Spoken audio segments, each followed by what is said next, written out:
వీళ్ళని స్టూడెంట్స్ అంటారా? సంవత్సరం పొడుగున చదివి ఎగ్జామ్స్ అయిపోయిన తర్వాత అదే క్వశ్చన్ పేపర్ని చించేసి రోడ్డు మీద పడేసి ఇదేనా చదువు? ఇదేనా సంస్కారం? చాలామంది దీన్ని సెలబ్రేషన్ అంటారు. దీన్ని సెలబ్రేషన్ అంటారు బాస్, వాల్యూ ఎరేషన్ అంటారు. దీన్ని సైకాలజీలో ఇంకేమంటారు తెలుసా? Symbolic rejection behaviour. అంటే నాకు దీంతో పని అయిపోయింది, ఇంక ఇది అవసరం లేదని చించి పడేయడం. ఇంకోటి ఏంటి తెలుసా? Civic irresponsibility behaviour. అంటే ఇది పబ్లిక్ ప్రాపర్టీ కదా, ఏం పెద్ద గౌరవించాల్సిన అవసరం లేదని చెప్పి. నిజమైన సెలబ్రేషన్ అంటే ఏంటి తెలుసా? క్రికెట్ మ్యాచ్ గెలిచాక క్రికెట్ బ్యాట్ విరక్కొట్టరండి, అది దాన్ని గౌరవిస్తారు.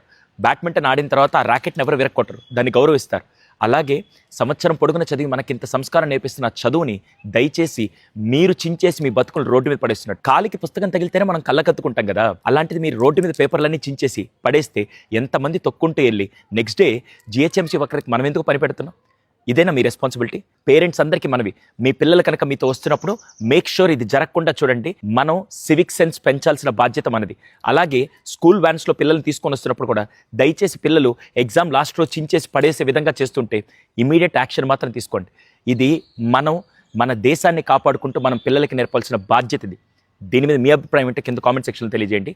వీలైనంత మందికి షేర్ చేసి మన దేశాన్ని, పిల్లల్లో సివిక్ సెన్స్ని పెంచే బాధ్యతను మనం తీసుకుందాం. Thank you.